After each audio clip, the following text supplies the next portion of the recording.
Hello, woman beings, and welcome to our current episode that we are listening to right now. I'm excited because we have an amazing guest with us today, Annelise Pierce, and she is brilliant and dedicated local journalist who also founded Shasta Scout, which is a local news media organization in our area. And why don't you just tell us a little bit about Shasta Scout? Yeah.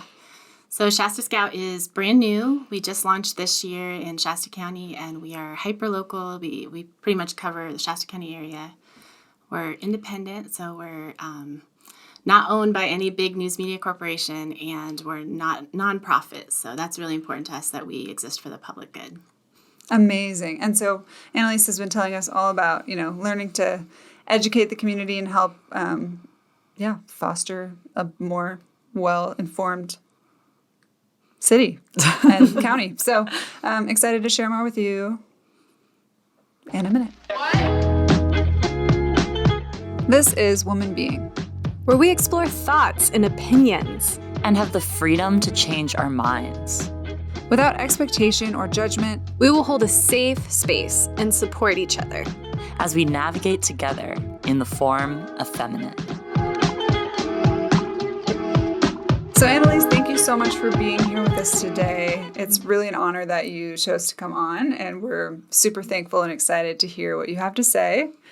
Thanks for having me. Yeah. I appreciate it. Yeah. No, we're excited about this. I think I just want to start off asking you, or you can tell us a little bit about what led you to start a career in journalism and eventually to founding Shasta Scout. Yeah. So journalism as a field, I think, is often misunderstood. A lot of people have concerns about journalists and what qualifies them to be journalists. I'm always really clear with people. I don't have a degree in journalism. And I actually don't have too extensive of a history. I have about 2 to 3 year history in journalism. Fortunately, nationwide, about 50% of print journalists are educated specifically in journalism, and the other half are just have a college degree in something. So I have a bachelor's degree in business management, and I started writing as a journalist a couple years ago after I served for 2 years on the Shasta County grand jury.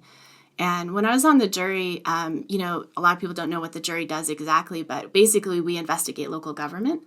And so I was spending 30, 40 hours a week just volunteering, essentially investigating local government outlets. Wow. And the kinds of things that I was finding out as I was delving into these budgets and reading through all these meetings of minutes and thinking, oh my gosh, people have no idea how government actually works. Mm-hmm. It was a really big education for me. And when I left the jury, the first thing I thought is, I want to keep investigating and I want to keep writing about what's happening in local government and helping people understand the inner workings of government and basically be informed so they have choices and they can be part of making the community the way they want it to be.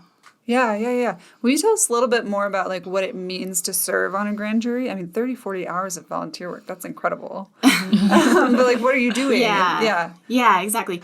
Well, in Shasta County, the grand jury, so you can put in a volunteer, application, and there's this huge screening process and interviews and all of that. But basically, the jury, you can get paid a stipend of $15 a day, Wow. Just like a regular jury.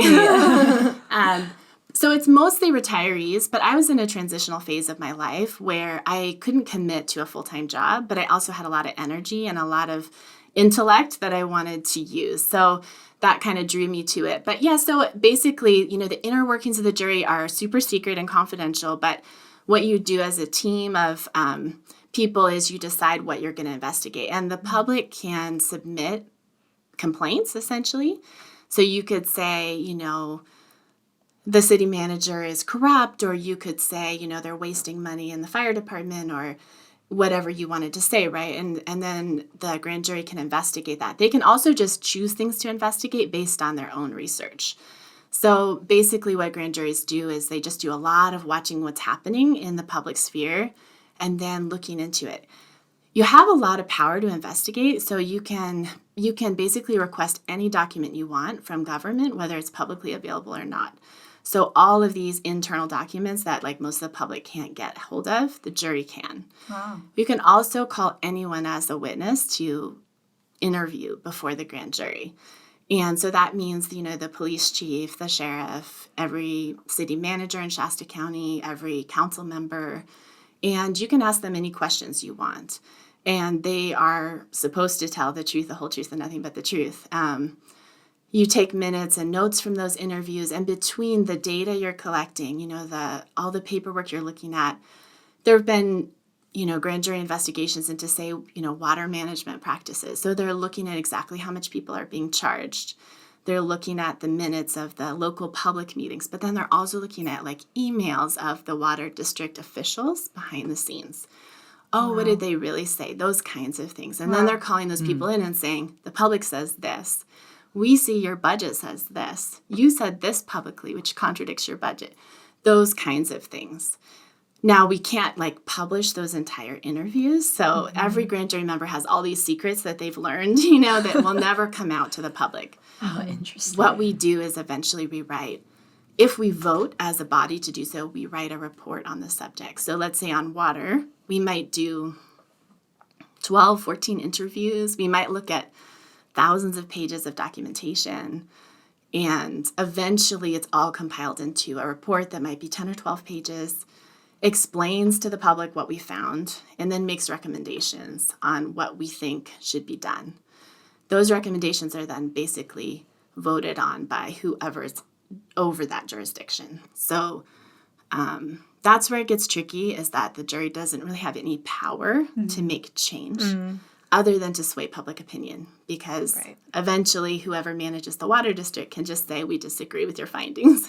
Sure. And that can be really frustrating to people.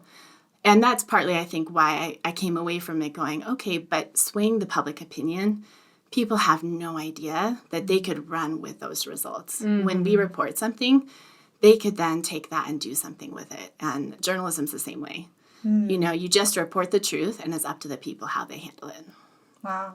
Yeah, because there's an element of, the grand jury is reporting that our water maintenance is mismanaged or whatever. I don't know.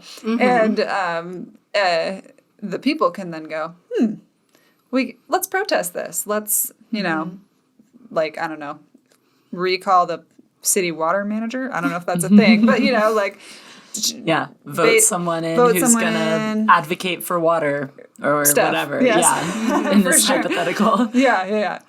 Okay. Absolutely. Yeah. There's so many actions people can take, and even just keeping it in the public eye, writing letters to the editor, bringing it up during campaign elections. There's so many ways you can stay involved with it and to kind of keep on top of it. Wow. That is so fascinating. And part of me now is you kind of it's like working for the Vatican. You got to see everything you wanted to see, and I'm so fascinated. She's signing up for the grand jury now. I'm literally now, I'm making $15 a day now. But that's really cool. I'm really curious to know, how has the local community responded to your work? Do you experience pushback? What has it been to try and gain trust with the community as you start pushing forward and creating something like Shasta Scout? Yeah.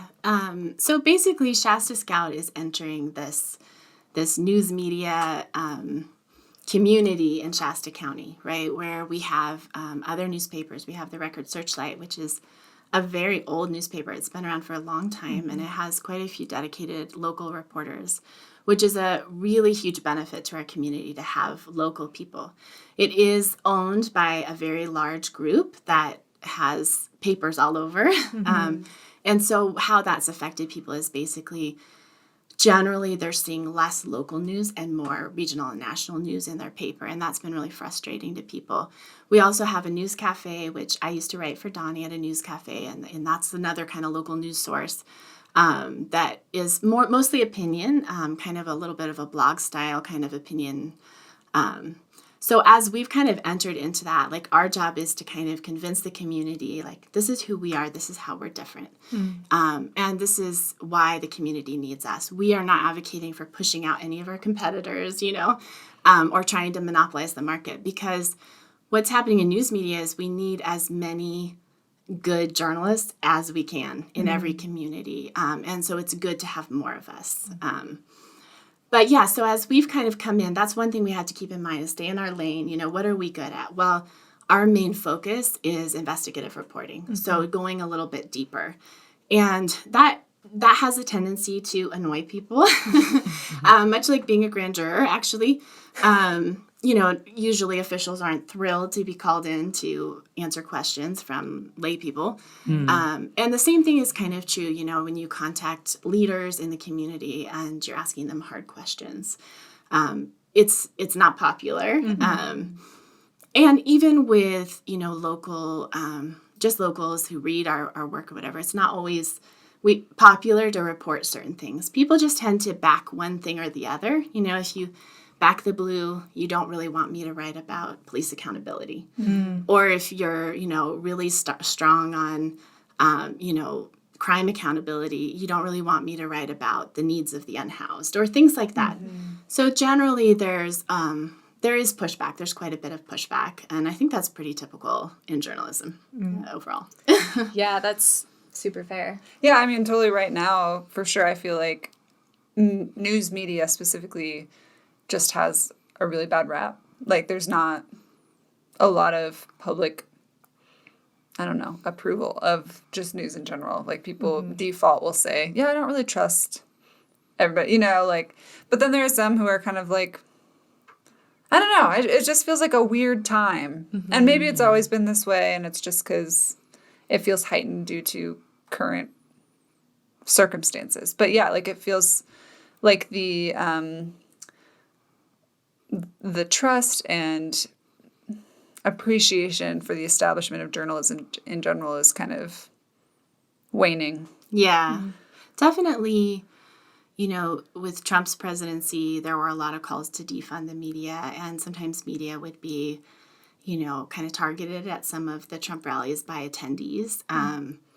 Same thing with QAnon kind of thought. A lot of it is like mainstream media is dangerous. They're part of the conspiracy and that kind of thing. So definitely, I have attended local events where people are wearing defund the media shirts or, send the media home, or sometimes even kind of threatening types of shirts. So yeah, it's a big thing, I think, now more than before, although it's always been a little bit of a polarizing issue whether or not you trust a journalist.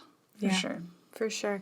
I'm curious to ask a little further, because we live in a very faith-based, focused, dominant community. And how has that influenced the type of feedback you've received? And how do faith and the local ongoings kind of intersect or bleed into each other? Yeah. So yeah, I mean, definitely Shasta County overall, I kind of call it the Bible Belt of California, or part of it's like the Bible hat, maybe, because it's on the top. I affectionately call it Calabama. Yeah. So I mean, it's an area, and for me, it's really important to appreciate that those are the people we have here, because they're my audience and they're the people I'm serving. So when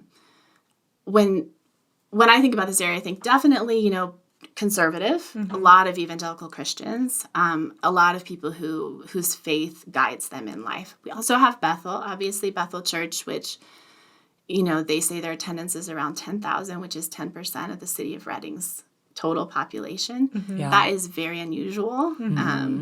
I get a lot of calls nationwide and even internationally from people curious about Bethel and my coverage of Bethel because a city of this size with a church of that size is so unusual. Yeah, mega churches are usually in huge Big cities where they have the population to pull from. New York and Austin. Yeah. Not Austin, just Texas in general. It's the land of mega churches. Yeah, it's true.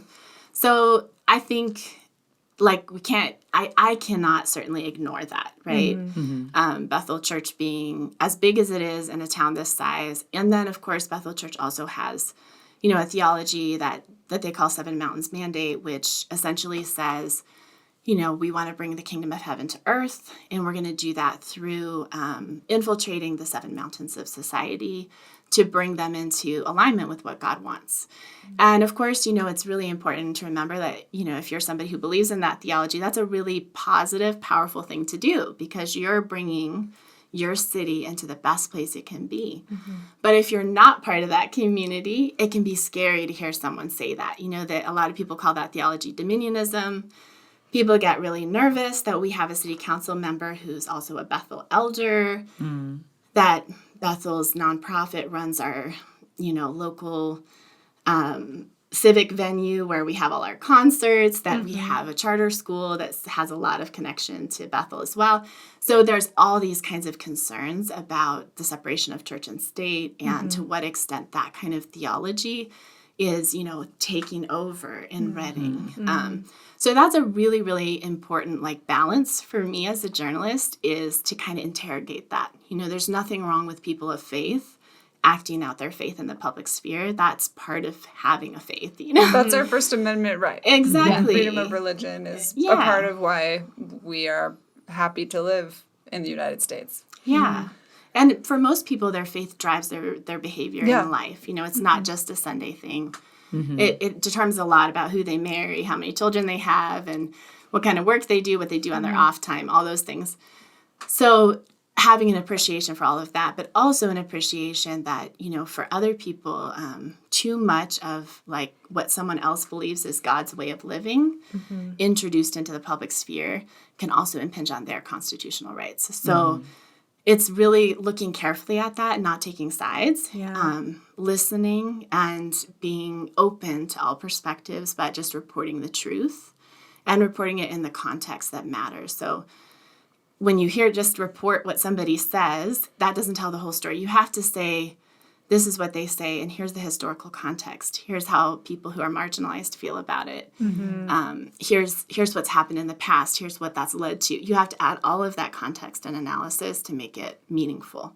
So we're trying to do that, Love that. I think from our connect that we had with you before recording, the thing that stuck with me the most that you said is, as a journalist, what I'm grappling with constantly is who are the people?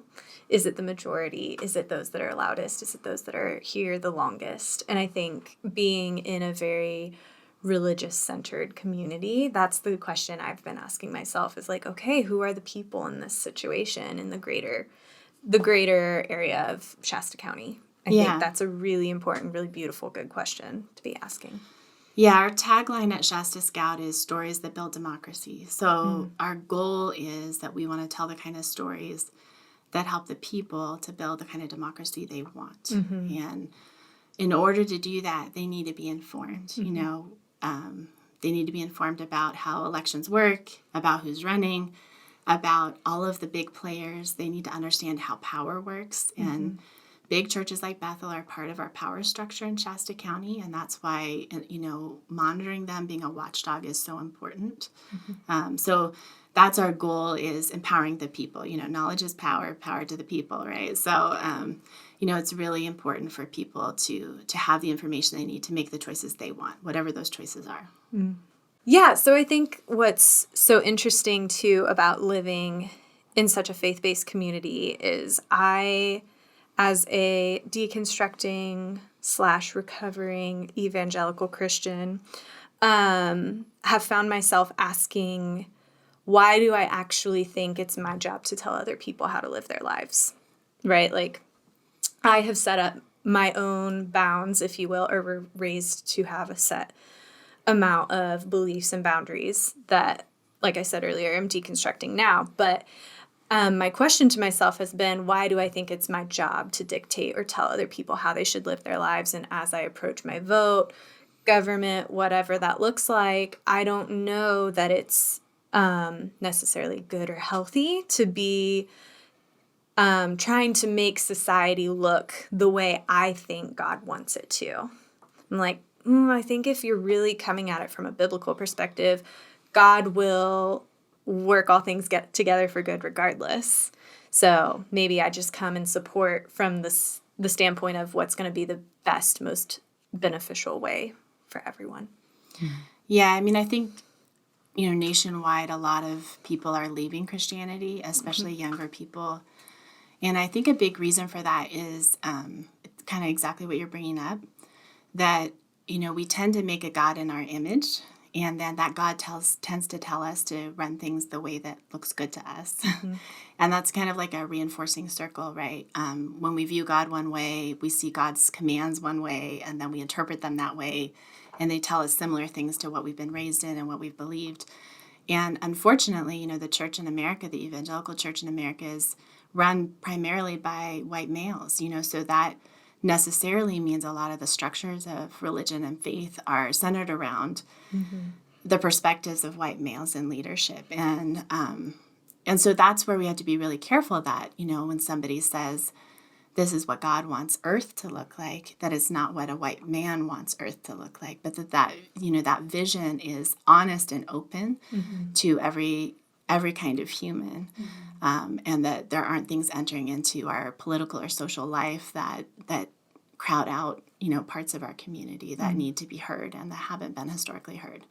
So that's definitely part of what we're looking at, is who's speaking and what are they saying, and how does that impact people who are not white or males or in one of these privileged groups, Yeah, it's almost like a level of ignorance, like intentionally, because if you feel like you have the perspective of what God wants, essentially, and there are minority voices that are not being heard, there's almost no point in listening to them because you already have the answer. And therefore, like, they can say whatever they want, but, like, they just don't know because they're not, they haven't ascended to your level of thought yet, right? Like, yeah.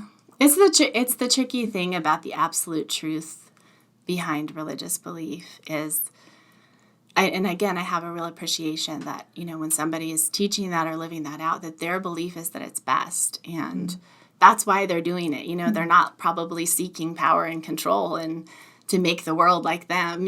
They're just trying to live out the faith that they believe and that they think is best for everyone. But it's interesting because we've exported that faith all over the world, and it's been a big part of, colonialism and kind of how in some ways we've taken away from some of the uniqueness and diversity of cultures. And I think for a lot of people, they believe that, whoever God is, whatever the divine looks like, that divine is very, very multifaceted, and that the uniqueness of cultures and genders and all of that reflects that God. And so unintentionally, maybe we've taken a little bit of that vibrancy away. And I think a lot of people are pushing to bring that back now.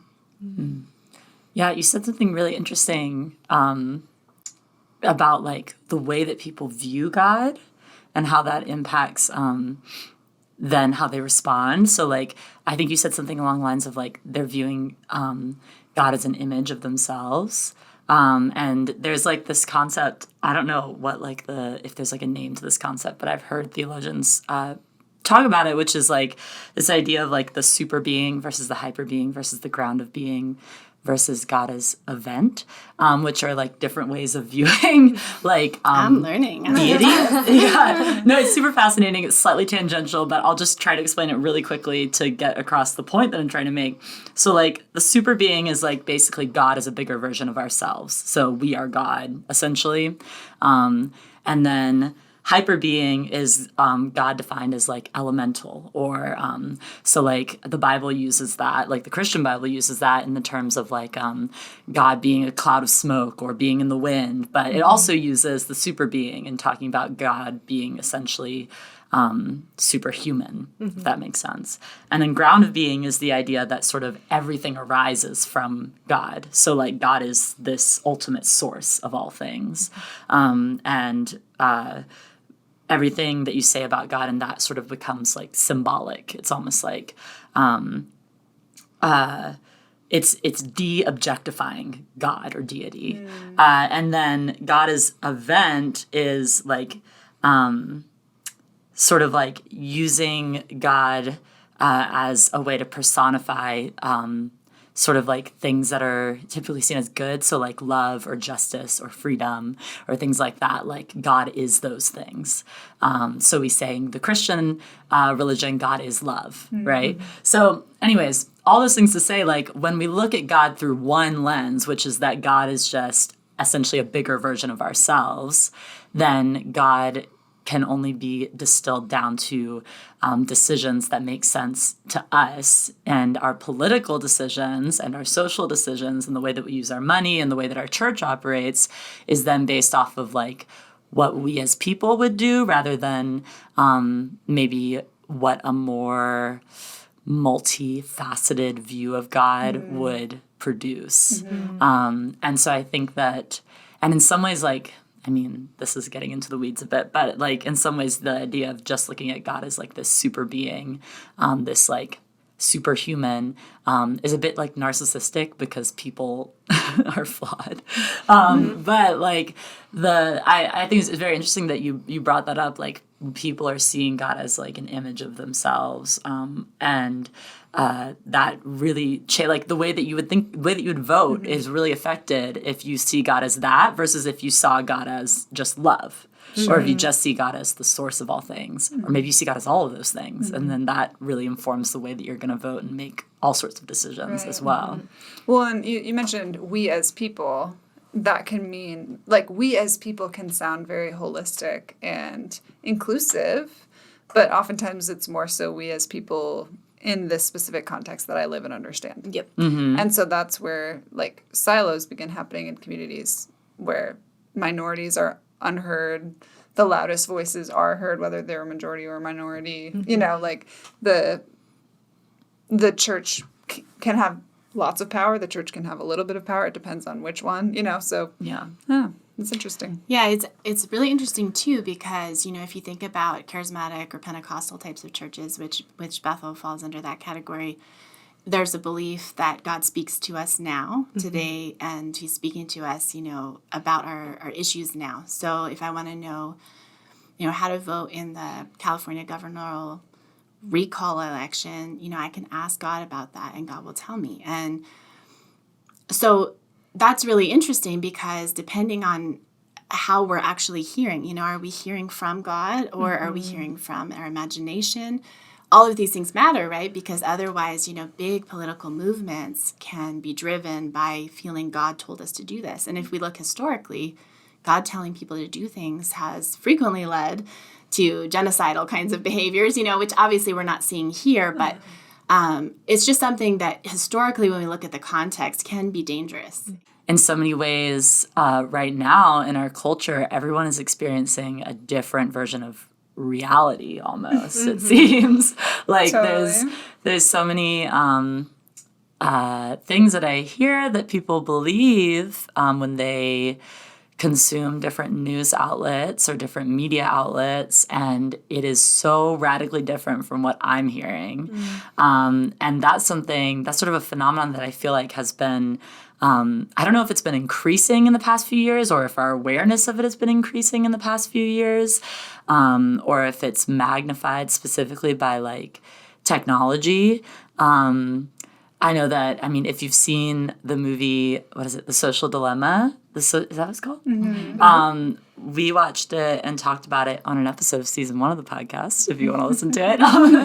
But in that, they talk a lot about like the ways that social media have brought people into these like isolated, sort of digital traps almost, trying to think of the best way to say it, where they only receive very specific types of news because they've been put into like a niche, and then they just get more and more of it, and it gets more and more sort of radical, and people get more radicalized because of it. But all of that to say, there's a ton of polarization, right? I'm curious to hear like what your thoughts are on like all this increased polarization in the world, and then also like how do we remedy it? Give us the solution. That's a lot of pressure. You must have an answer to this question. Yeah. Or like how do people like face the news and like getting information in a way that's like helpful. Yeah, absolutely.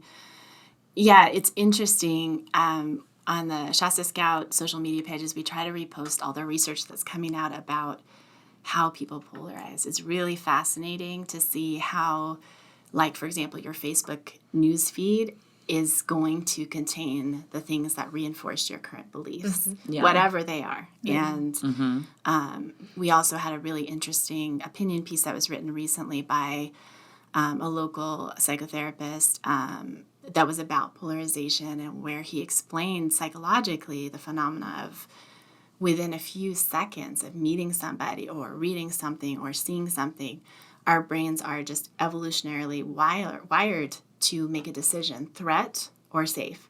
And as soon as we've made that decision, all these other things kick in. So when we see a color or a symbol or a headline or a kind of a person that we view as threatening, it's then everything we learn from there is colored by that. So I think that's so important to be aware of, because it doesn't just happen to conservatives or liberals or Christians or secular people. It happens to all of us. It's part of kind of how we're made and, how our internal makeup is. And so we have to be aware so we can respond, right? And, what he was talking about in the opinion piece is essentially the idea that in order to combat that, we have to humanize the people around us, that we have to notice, first of all, that we're othering somebody, and then, or a concept or an idea or whatever. And then we have to find a way to see that person or that idea as having some merit or some redeeming quality, seeing it as more full-faceted. And I think that's really beautiful, because I do think that it's tremendously important. I spent 4 years living in the bush in Uganda on the Congolese border. And, the most amazing thing about that was just realizing that people are people, and that all the things I thought America had to offer impoverished people in a developing country, is kind of ridiculous in some ways, because, they were happier and more peaceful and more grounded than me and than most of the Americans I knew. So the more we can see people or ideas that are different than us and open our mind, not that we have to accept everything, but what's driving that? Even when we see a criminal, right, and we're like, okay, the crime was wrong, definitely, but that person is still human. When we see an unhoused person, instead of looking at them as a problem, how can we see their humanity? And I think, at Shasta Scout, part of the reason we believe in a local news media organization that has, embedded into the local community is we want to develop that. I want to go from, far right to far left rallies and meetings, and I want to talk to people as if they're people, and I want to tell the truth about what they say. And I know nobody will ever be fully happy with what I report regardless, but I want to see them as human, and I want to help their community see them as human. And that doesn't mean we'll accept any kind of behavior. There's still accountability for your actions. But everyone's got something that we can see that's worth seeing, right? And the more we can see them in their full spectrum of humanity, I think that breaks down that silo effect, the polarization effect that you were talking about. I think that's the remedy. I mean, one thing I've noticed as well, and because I've had conversations with people who are particularly skeptical and paranoid about the news media, is mainstream media, MSM, whatever you want to call it, is that I feel like there's a lack of education surrounding media ethics as well. Because so I have a journalism background. I think I've talked about this on the podcast before. I graduated with a degree in journalism, and we had to take a class or several classes, and this was like a common discussion topic in terms of like, how do you report something? There are certain things that you can say and that you can't, and your job as a journalist is not to spout your opinion. Your job is to research, ask good questions, and like you were saying earlier, put them in a context that makes sense and that's informative and provides like a good overarching look at the issue. And even like little things, like putting the word alleged in front of, I don't know, a suspect, an event, whatever, is incredibly important, because if it hasn't been like proven to be one way or the other, you have to clarify to the audience, like, this is alleged. This is a, this is a claim. This is something that people are assuming or believing, but not necessarily something that has been confirmed to be true. And specifically around the issue of like Trump's, how he lost the election, and there were many people who claimed that he actually won the election and that the election was rigged or whatever. It just seemed like news media's outlets on both sides went one way or the other, where the right-wing news was saying Trump has won the election. Like, this is fact, this is truth. And left media, I noticed, was oftentimes saying completely false and baseless claims that are absolutely not true under any circumstances that Trump has won, you know? And so it felt like they both were like, nope, we're going to say completely opposite things. And that was really confusing for a lot of people, as opposed to talking about the issue in terms of, hey, there's actually a claim that our election is rigged, which is a very serious accusation. And so it was like discourse like couldn't even happen because people were so unwilling to like discuss it on any level. So anyways, all that is to say, I think that there's like a lack of understanding surrounding what good journalism means and like how to interpret that when you're reading an article or a news source, because it seems like some people will feel like the word alleged, for example, is inflammatory when it's actually intending to be clarifying. Truthful, yeah. So, yeah, I don't know. That's interesting. And then, but yeah, I love what you said about that human element. But I wondered, it seems like in that human element, that's where our feelings and like emotions and subjectivity can come in, because we want to love people and assume the best or otherwise. And so I wondered, like, how do you balance keeping things really human so that we're not othering people, while also kind of trying to withhold those ethics of journalism and staying neutral and being balanced and, you know, making sure that you're not pushing one agenda. I mean, there's always going to be a bias in every person, but like, how do you find that middle ground? Yeah. I think it's an ongoing challenge for every person who's writing or editing or producing the news, and it's something we have to continually be self-monitoring and growing in. I think a good example locally has been, you know, some of the public statements that have been made in our Board of Supervisors meetings over basically, you know, COVID restrictions, masking, our businesses closing. You know, state of California obviously has been pretty restrictive during the COVID pandemic. And for a lot of locals who are much more conservative than the California government overall, you know, that's felt a real betrayal of their rights. So for me, you know, I want to understand how that feels. You know, I want to understand how it feels to feel like your business is at risk, or, you know, your constitutional rights have been betrayed by a politician you would never have voted for. And maybe the majority of your community would never have voted for. You know, I don't think Shasta County, you know, majority of Shasta County wouldn't vote for the governor we have, right? So we can definitely see that humanity aspect and really seek to understand it and write about it, right? What does it mean to be constitutionalist? What do people mean when they use that term? How has this affected their lives? Let's get their stories. But then at the same time, you know, a lot of the statements that have been made in a public setting in Shasta County have gone viral nationally because there have been threats of violence and, you know, people essentially calling for the potential of a civil war and saying, you know, if things don't change, that they're willing to, you know, fight in the streets. And so those kinds of statements, you know, while we can say, I can understand where you're coming from, and I can report on what you think is wrong with the COVID restrictions, and I can report on constitutionality and all of those things, which are very important to do. Because that's representation, you know, that's the people having a voice. But at the same time, for me, you know, you have to draw a line at threats of violence and say that that's actually not okay. And so then that gets complicated in terms of how do you refer to people, you know, the Department of Homeland Security calls people who threaten violence over issues like this domestic extremists. Do we call these people extremists in our news media organization? Why or why not? Do we call people QAnon conspiracy theorists, or do we say that they believe in QAnon?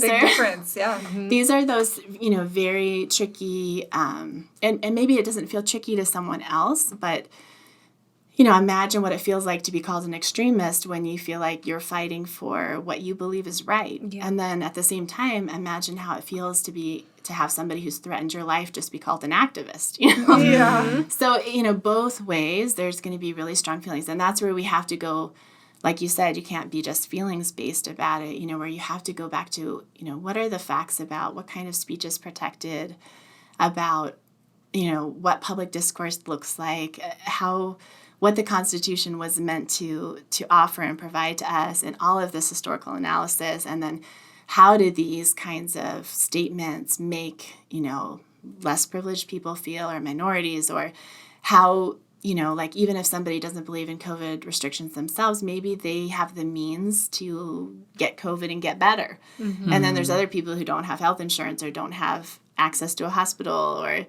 have a pre-existing health condition, so have the ability to leave work, like paid time off, or whatever that is. That could be like hugely detrimental potentially. Yeah, Anyways, exactly. Yeah. So going back to, like you said, that fact-based stuff. That's like, what's the context? What's the historical precedent? What do legal experts say? How are public meetings meant to be run? What laws govern public meetings, etc. We have to look at those kinds of things. Otherwise, I can just decide this person's an extremist, and then I call them an extremist, or I can decide, I don't really want to call them an extremist, and then I don't call them, and either way can be dangerous. So I do think it's really complicated. Actually, at Shasta Scout, we've been doing a lot of research into how people are labeling, individuals that are involved in far-right and alt-right kinds of movements, and how they're choosing to label those people, why they're choosing to. We have something called style guides in journalism, which is essentially a guide that tells you, when we use the word Indigenous, we always capitalize it. Or, when we use the term Black, Black person, we capitalize Black. And so the same thing holds true. We have to have certain guidelines for when we use a word like extremist or terrorist or those kinds of things, so that we're treating people fairly across the board, and we're not just applying them willy-nilly to people. Right. It's not an easy line to walk. And, there's so many nuances. There's a lot of nuance to representing people fairly and giving equal, neutral, service to the community, right? Because, at the end of the day, it is a service that you're providing, is helping to inform the community so that they can vote well, and they can take action in their community well. And, in such a polarized society, where do you start? I don't know. That's a great question. But, the important thing that I hear from you saying is it's the wrestling, I think, that separates true journalism from hysteria or hysterical journalism. I don't know if I would call it that, but reactionary opinions and reactions, and just writing what you think down, and that element of journalism, I think, is missed when people are more comfortable listening to a YouTuber talk about, health decisions than they are official experts in the field. So it's interesting. And it's also why there's a big push in news media to separate opinion stories from news stories, because if you tell the news through an opinion lens, nobody knows which part is news and which part is opinion. So as an opinion writer, you can call someone an extremist or a jackass or whatever you want to call them. But as a news writer, you need to call them their title or an appropriate adjective, that has some kind of a legal definition or an ethical definition that can be agreed upon. So that's definitely something we're big on at Shasta Scout, is separating news and opinion, really clearly labeling them as different, and making sure our readers are really aware this is opinion or this is news. And if it's an opinion piece, sift it, decide what you think. If it's news, you should be able to trust it, that it's factually true and that it's evidence-backed. Yeah, it's interesting talking about like opinion articles or whatever you would call them versus like actual hard news, because I think to some extent like I know that like a lot of news outlets will label like this is an opinion piece and or like have like a little title there or whatever, but like how much is the consumer actually paying attention to that? And it's like, how do journalists and news outlets like make sure that that is super clear to the consumer, but then also how much is just the responsibility of the consumer to actually understand what they're looking at? Because I know like that people will read an opinion article that's labeled an opinion article and take it as fact. Yeah. And so that's an interesting thing to walk, because it's looking at that tension between, sure, there's the responsibility of the writer, but also there's the responsibility of the reader to be like informed and understand what they're looking at. Yeah.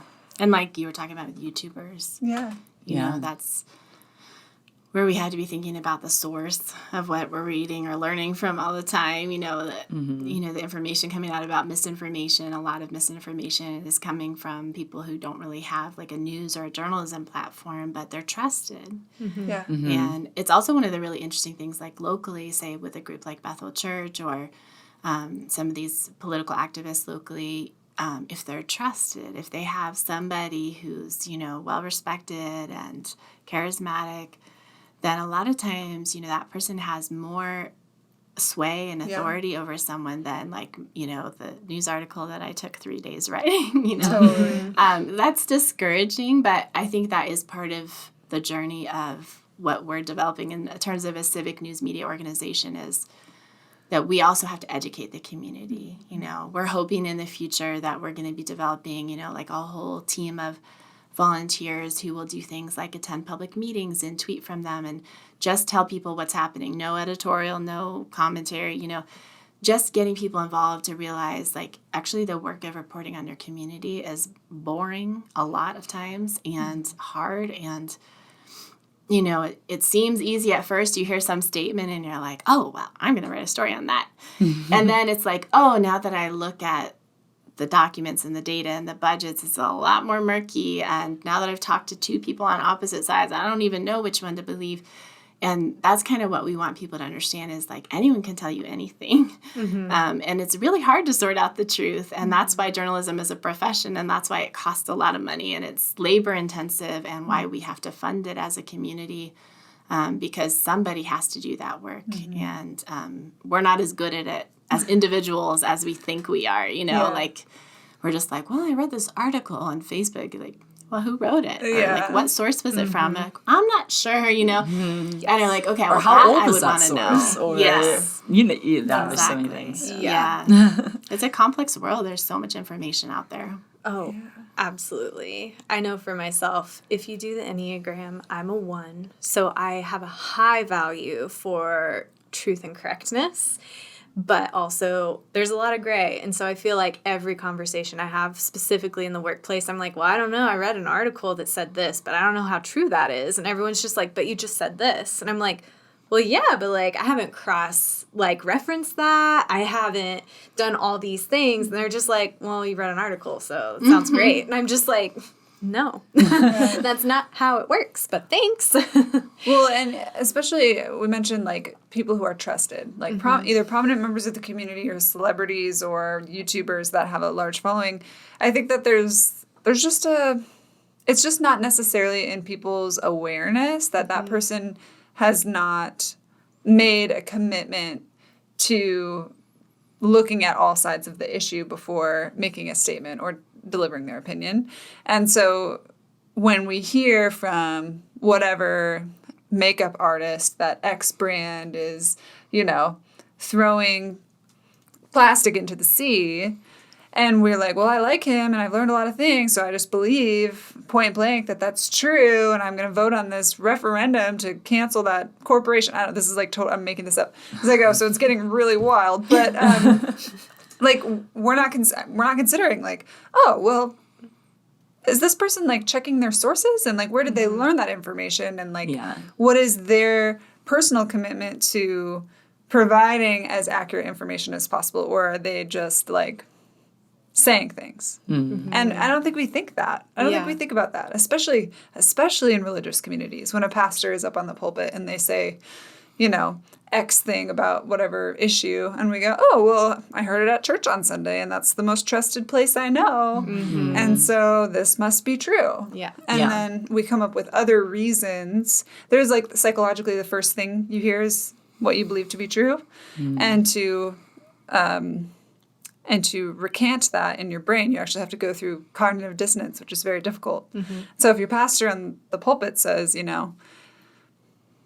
Trump is president, even though he's not, you're like, oh, well, these are people that I trust. But again, they're not held to the accountability that a journalist is held. And they're not holding themselves to that standard either. And so they don't even have the internal awareness or training that it takes to like research well and, deliver information well.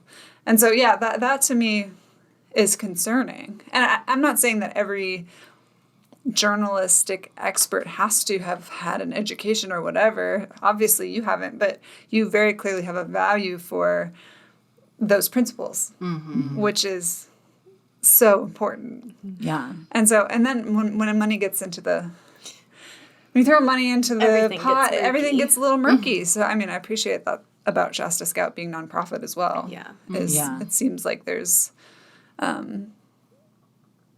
you're not worried about them profiting off of you clicking on that article as much. So, yeah. I mean, one thing I think about, too, in that, like, your wild example that you used of the makeup artist with the makeup company throwing things into the ocean or whatever, the next consideration is, like, okay, well, what if that makeup artist on YouTube is actually sponsored by a rival makeup brand that this makeup company that they're bashing is, like, in competition with? Sure. And I think about, I know that a lot of news outlets do actually have like conflicts of interest that they will lay out that they have. So one example is I listen to NPR News, and they'll tell you when they're reporting on something that they actually have a conflict of interest with. So like I forget but if like who else will? Well, yeah. Well, the thing is that like, in journalism, you get the benefit that they are held in that accountability. Yeah. So, like, I don't remember if it's either Google or Amazon, but either Google or Amazon technically owns NPR, or both, or have some sort of stake. Yeah. And so when they when they report on like Jeff Bezos, they say, "This is the disclaimer. We do have this bias, basically, because part of the reason we get our paycheck is because of this person." And I really appreciate that because it gives you that bit of insight. And you don't get that from things that aren't held accountable in that way, that aren't coming from official news sources. It's not to say that all news sources are therefore completely legitimate and never tell you anything that's wrong. Totally. But you do get that like extra layer of sort of assurance. Well, that's another layer, though, because, I mean, NPR is a nonprofit. It's a public media organization that we pay for with our taxes, and they have sponsors. And so that is, even in nonprofit world, it's healthy to have a good recognition of, like, where the money is coming from and how much influence that donor may have. Yeah. Yep. Absolutely. In the type of news that you're receiving. 100%. Or not receiving. Yeah. Yeah, like even when I report on Bethel Church, because I have a history of being a member, a graduate, and because a lot of the work I might do around Bethel might be more expose style, where I'm, uncovering something or revealing something, I feel strongly, I need to disclose that, because whether you take it like, well, she's biased towards Bethel because she has friends there and she went to school there, Or you might take it like she's biased against Bethel because clearly she left. Wonder what happened. She's jaded. You know, so there's, obviously it could be taken either way. There's not a clear understanding of what the bias might be. But just by telling people that, I'm just saying, hey, I'm acknowledging that I'm walking into this with a history that's relevant. And you should know about that history. Yeah. And however you take that history, however it chooses to inform you, I don't share my whole history. But that's something that I feel like the audience deserves to know. If I'm writing about money, I obviously, if I was a student, I've paid money to this church. So me writing about money, you should know that I've previously given money. So those kinds of things I do think are important. And I mean, there's different codes of ethics that different news media outlets use, which is one of the reasons, like, that you'll see some disparity. Like, News Cafe doesn't clearly label news and opinion, so that has caused confusion in the past. And like at Shasta Scout, we follow the Society of Professional Journalists Code of Ethics, which has a lot of specificity. So like, I don't even let people, pay for a Diet Coke for me or a salad. That was one for thing me. I was going to bring up. Like, you're not even supposed to accept gifts. Oh, wow. Yeah, not even like, people are like, I just want to, you're interviewing me, like, let me just buy your lunch. And I'm like, technically I'm sure it doesn't matter at all. Right. But it's just a habit because even that little thing, like they bought me lunch, can kind of make you feel more inclined towards somebody. Totally. And you don't want that. Yeah. It's a form of self-protection, and I mean, it's protecting your community essentially. It's like, I'm protecting you by not allowing you to curry favor with me. Yeah. And I'm protecting myself by like helping keep my own biases and internal world as clear and free as possible, because you're human. To not end up, reporting poorly because I trusted somebody I shouldn't have. Yeah, and another thing that, comes up a lot in our community is people who will try to do something unbiased, in a journalistic setting, but then, online you can see all their opinions, right? And people forget, like, we can all see what we're all saying. So, I obviously have my opinions. I vote. I have beliefs about how the world should run. Yeah. But I don't share them in public forums at all because otherwise people won't be able to trust me, If I'm getting involved, like, I don't think they should have said that either. Even if I'm not writing about that story, it's very clear that I'm committed to a bias and that I'm willing to be vocal about it. So it's kind of like this line I have for myself. Like, I know there's a place inside of me that is allowed to have political opinions and vote, right? That's one of my rights. Some places, actually, some journalistic endeavors don't want you voting either. But they usually have rules about whether you can put campaign signs up in your yard or, discuss your views on social media. And for me personally, I think, unless it's a closed private account, we don't want to be discussing our views on social media because it can ostracize parts of our audience and also kind of reinforces, a side-taking kind of mentality. Right, because that could, even with a side of your audience that potentially agrees with you, if you get something wrong and they are inclined to trust you based on political party affiliation, then that is not setting them up for success to be critical media observers either. So it can be harmful. They could just take you at your word because Yeah. without like cross-referencing you and whatever. Yeah. Because you're of the same belief. Totally. And so it's essentially you have a power, like it gives you power over people, not over, but in an influence in a people group that agree with you, essentially, because of being a journalist. And so you lose influence in a people group that doesn't agree with you. Yeah. That's interesting. Wow. I'm so sorry. I got us on a whole side tangent, but I loved it. Every second of it. Annelise, to echo back to something you said earlier, I really loved that you said, people are people are people. I've been going through like a Brene Brown resurgence. I love her so much. Renaissance of Brene Brown, all things Brene Brown. She actually has 2 podcasts. I would highly suggest checking them out. But I really loved, she said at one point, to make sure to keep people human in your eyes. And a great way to do that is remembering that everyone has a story that'll make you cry. And if you really listen and really ask good questions, everyone has a story that'll bring you to your knees. And I think that's such an easy thing to lose as we approach really hard conversations, as we approach that, politics, fill in the blank, religion, whatever you choose to name. That's something that is easy to lose. And so that's something I've been meditating on and thinking about a lot recently. But it just makes me think of just a soft, almost feminine way of approaching things. And I'm a big believer that we all have a little bit of feminine, masculine, and everything in between.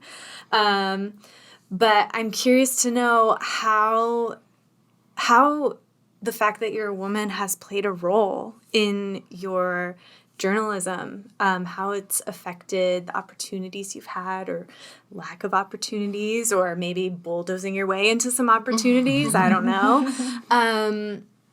How has it affected it? Has it played a role? And what has that looked like? Yeah, definitely in news media, being a woman is still underrepresented. So, a lot of times that means being taken less seriously, or even just the fear that you will be taken less seriously, which can also be very self-defeating, that imposter syndrome. Yeah. It's something that I've talked to my mentors a lot in news media about, and actually, they're like, Annelise, your biggest challenge is not that you don't have all of these skills. It's that it's really easy to not believe you're worthy of this role, and I think that's something that everyone can experience, but I do think as women, a lot of times we're more primed for it. I know for me, I come from a conservative religious background where, women's role is in the home and women don't need education. And, I think that in some ways still affects me, my ability to take up space in the world. And it affects me sometimes in harmful ways, obviously, but also think gives me a lot of empathy for what other women are experiencing. And that's definitely one of the big advantages, I think, of working as a female journalist is, at least for me, a lot of the important stories right now do revolve around women and, non-binary people and transgender people. And so being somebody who has often felt like my gender was a negative, in a setting. It's real life. It has enabled me to be able to listen well and to understand well and even to position my stories differently than a man would. Like right now I'm working on a sexual harassment story that's really complicated and long, and it's been very many months of, getting all the documentation we need to publish. But throughout that, so much of my role as a journalist is, to maintain a healthy distance from my source, but also to, be aware of their humanity and to realize that, having a story published about something very personal and very painful in your life takes a tremendous amount of courage. Yeah. And supporting them, realizing that, they need to understand timelines and they need to understand steps and who's going to see this information and who's going to hear about it. And I think as a woman, just those complexities of, say, a sexual harassment story, realizing that, it's not just like rape or something really graphic or violent that can harm us. It's long patterns of experiencing things that take, undercut us at the knees, that knock down our confidence. Most of us women have experienced that. And I think it's hard to even tell the men closest to you how it's affected you, how much this little thing that happens over and over at this age or in this job just made you think something about yourself or about your abilities. Yeah. And so trying to capture some of the nuance of that and look into how the law does or does not protect women, how culture's changing around how women are viewed, how what you wear matters or doesn't matter when it comes to assault. It matters. Oh my God. So all of those kinds of complicated things. I mean, I think I feel very grateful to be addressing that as a woman because I'm able, it's like we talked about with representation, you know, I'm able to give a different, more nuanced, more powerful voice to somebody because I understand that. I think also safety, you know, as a journalist, being a woman, I mean, stereotypically, you know, I think women do have a little bit more safety concerns than men do sometimes. I know that's not across the board and it's nuanced, but for me, certainly there are settings here in Shasta County where I'm followed and filmed and recorded and get threats. Wow. And that kind of stuff as a woman I think is harder. I think the threat of sexual violence, although it does happen to men certainly, for women is like, I think just this constant feeling that It's a raw spot. Yeah. You know, it's like poking an open wound, you know? It's, and it feels a lot more tangible and real when you as a female either have experienced or know people. Because I think most women either have experienced or know someone close to them who has experienced something like that. And so, yeah, it's very tangible. And it doesn't feel far away or faceless. Yeah. It feels close. Yeah. Yeah, and even just, you know, physically, again, it varies by individual to individual, but, you know, many women are a little bit smaller, a little bit less muscular than many men. And, you know, that physical differential is a factor as well. You know, a lot of the people who do film or photograph or record me or follow me are men. They're big men. And so, you know, I have safety plans. I have a safety team that's worked with me. I have a security consultant that has given me a lot of important information. And anytime I'm going into a higher risk setting, which is typically an on-the-ground reporting setting where I know that there are people that are tremendously hostile to the reporting I do, I have I have security checkpoints. I have somebody monitoring my location. I have a lot of different things set up and protocols for when I report anything and who I report it to and how many people are aware. And what I've been told by security experts is essentially that's the most important thing is for people to know you will report. You won't hesitate to report, and you know who to report to. So, you know, it's that usual thing when you're walking in a dark alley, look like you're strong and powerful and don't look like a victim, you know, unfortunately, is part of our role as women. So that's something I always do. I mean, nothing terrible has happened, but, you know, I'm a mom. I've got 4 amazing kids, and, you know, their safety is obviously what I'm most afraid of. Totally. You know, having threatened. So that's my biggest fear is just making sure that I'm doing everything I can to make sure they're safe and that nobody who gets really angry, you know, would take it out on them. So, Yeah. Oof, it's getting me fired up. But yeah, that's something that I've thought about as a woman in the public eye that is involved in issues or reporting on issues that people feel really strongly about. Like, all it takes is, you know, one person that makes a bad choice. And so I can't imagine that feeling, but also so much respect to you for choosing to do it, choosing to do the work, and servicing the community. Like, I honestly, that's one of the best things about journalism. They do the work. And that is why, to me, it's a labor of love that you can trust. Like, you can trust that source. So, yeah, and I mean, it's important to remember, you know, I'm a cisgender white female. So that is 2 huge levels of safety that I bring to my work. And I think that's one of the reasons it's so important for me to stand up is, you know, I do have more safety than someone else might have in similar setting. sure.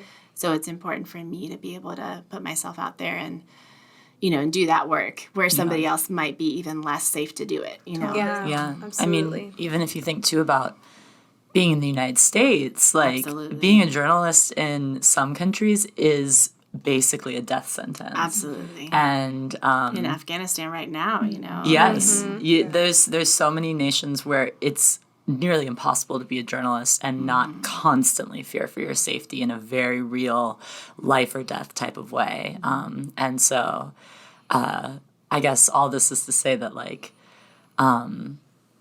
not to say that, like, obviously safety concerns that you might have are valid and, like, are worth, like, you know, talking about. But also, like, we are very lucky to live in a nation where your job as a journalist doesn't put you in a position where you have to literally go into hiding, or you have very real death threats that are constant from a group like the Taliban, or in countries in Latin America where like drug cabals are dictating whether or not journalists get to live. And so there's Absolutely, I totally agree with you. You know, there are some security concerns, but overall, yes, we're in such a good place, such a safe place to be doing journalism. So much so, yeah.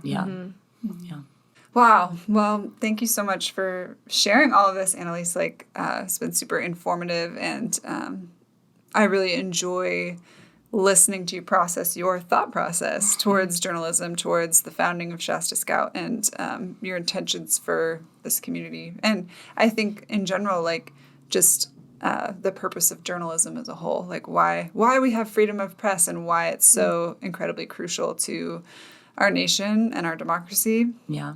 And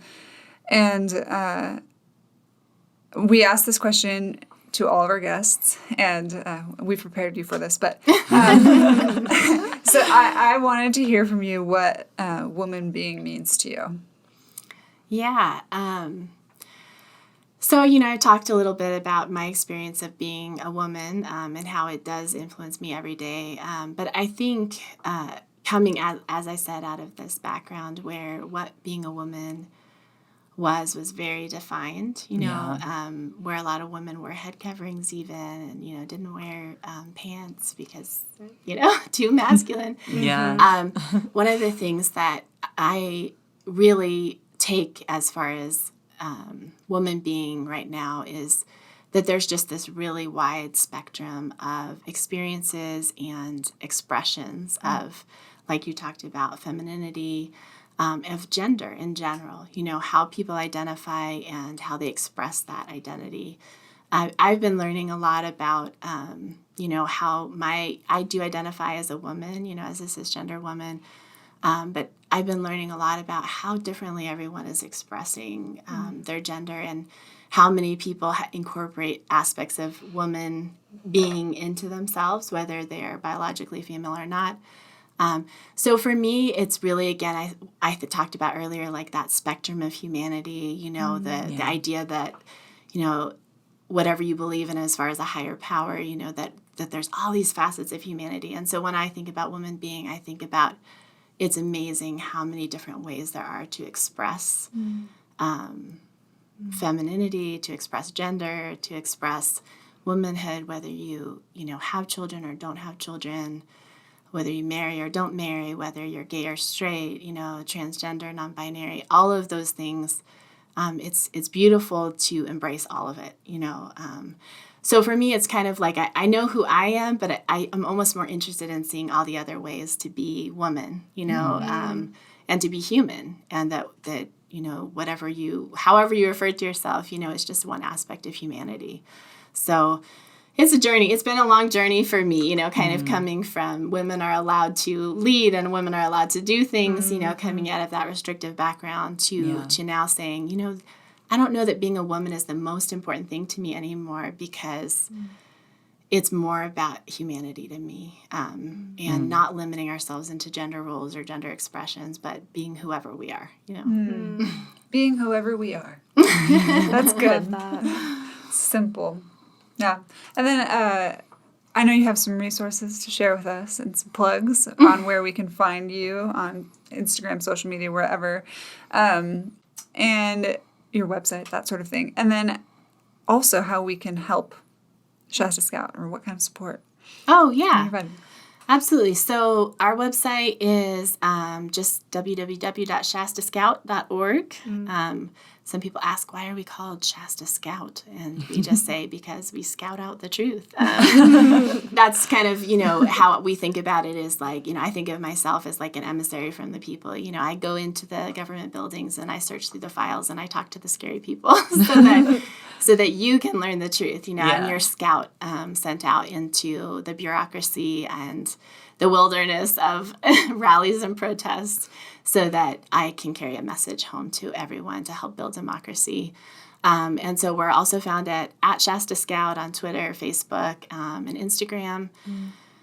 And we do have a weekly news roundup. It is free to subscribe. We're never going to have a paywall at Shasta Scout. We will always be completely free. That might mean that we fail. And, you know, that's the tricky world of learning, you know, what's going to work in this new environment with news media. We know that what's being done now isn't working very well, and that's why, you know, papers like the Record Searchlight haven't done that great in the last 5 to 10 years. But we're trying to build something new, and that is something that's community-driven, that's participatory, where people feel like they own the news. You know, they're part of this. And that's really what we need from people. You know, it could be donations. It could be giving $5 or $10 a month.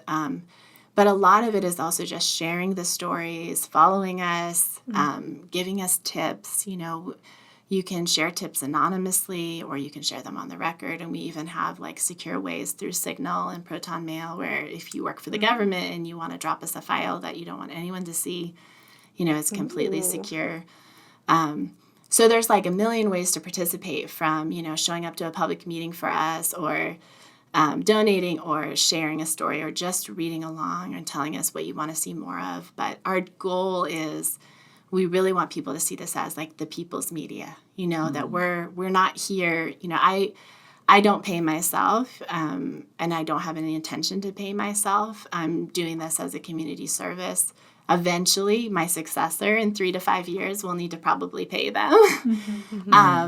So that's eventually will have to happen. But, you know, because I'm not profiting off this, for me, it's a good way to start it so that people know this is the people's media and we're committed to the people and we want the people to be part of it, part of building it and part of growing it and all of it. Yeah. Love that. Thank you so much. Yeah, I keep saying thank you because you're great. It's so awesome to have you. And actually, in light of this conversation, it reminded me that when we started this podcast, we often, and maybe we still have done this, I don't know, we give the disclaimer of like, this is not we are in a discovery mode in this podcast. It is conversation. There's not necessarily weeks and weeks of research or writing and thoughtful checking all the sources that necessarily goes into these. It's really just conversational. And so, I mean, that's a great thing to just remind our audience that Woman Being is not that source. And so if you hear something on here, it could be wrong. And please check your sources. Please be an informed participant. And we really appreciate all of our listeners. And you can follow us at Woman Being on Instagram. Woman Being Podcast. And our website is womanbeingcommunity.com. And yeah, all of your amazing support is great. Give Annelise a follow, or Shasta Scout a follow, and tune in. So that's all for today. Thank you guys. Thank you.